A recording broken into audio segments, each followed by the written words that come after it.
Sebuah video yang beredar di media sosial menjadi perhatian banyak warganet lantaran salah satu rumah warga di daerah Cibinong, Bogor hancur berantakan bak terkena bom. Diketahui, kejadian tersebut dipicu karena sebuah pengharum ruangan berbentuk gas yang ditaruh tepat di samping kompor yang sedang menyala saat memasak air. Hati-hati jika menaruh pengharum ruangan yang berbentuk gas, naruhnya jangan di dekat kompor, karena ini terjadi di RT 2 RW 05, Pabuaran, Cibinong, Bogor. Rumah meledak akibat pengharum ruangan yang lama tidak dipakai diletakkan di dekat kompor akhirnya meledak, ujar seorang pria yang merekam peristiwa tersebut. Tampak dalam video atap plafon telah berjatuhan, tembok-tembok nampak retak, serta puing-puing tembok dan bebatuan telah memenuhi ruangan. Berbagai perabotan dapur serta peralatan elektronik tampak berserakan di lantai dan telah diselimuti reruntuhan bangunan.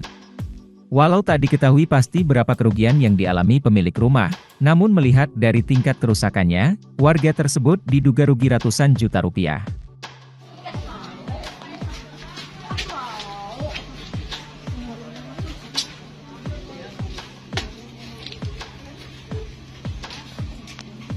Hati-hati jika menaruh pengharum ruangan yang berbentuk gas, naruhnya jangan di dekat kompor, karena ini terjadi di RT 2 RW 05 Pabuaran Cibinong Bogor. Telah terjadi ledakan yang bersumber dari pengharum ruangan dinding yang lama tidak dipakai taruh di dekat kompor. Terima kasih sudah nonton, jangan lupa like, subscribe, dan share ya.